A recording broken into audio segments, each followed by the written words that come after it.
Aisha Yona ndiye alipata kula 250. Na mwisho mshindi wetu Daniel Leonard ndiye alipata kula 400. Ndio! Nasema Tanzania kuna demokrasia. Demokrasia kuibiwa kula kwenye boksi. Juzi mama kuja kupiga kula kile kituo cha tutakati pale.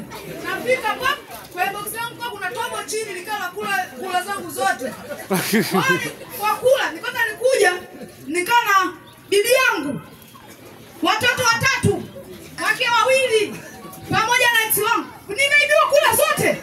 Yaani bado wajamaa wameiba zote. Wakaenda kuiba na kwangu. Hamna demokrasia Tanzania kama huyu hapa huyu. Hilizi hapa jamani angalieni hilizi. Wala tena mchawi unaona kulisikia kwenye nanilia kwa uchaguzi ujenga na kaniki sijui ndo kaniki sijui ndo nini.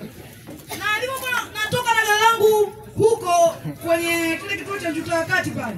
Narudi zangu nyumbani nikashangaa njia panda ambayo inaelekea kwangu. Kuna mayai yamepasuka. Nafika kitandani kwangu kutana na panya amekufa. Narudi kazini, mlangoni, hili ninaona wow, nimekufa bado. Kuna demokrasia gani katika nchi ya Tanzania?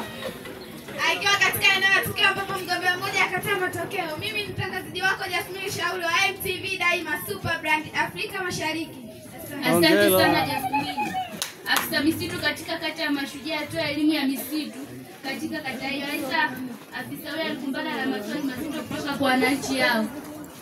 Wananchi safi. Safi. Wananchi oe. Oe. Kwa majina anaitwa Jackson Nason, ofisa misitu. Nimekuja kuwatolea elimu ya misitu.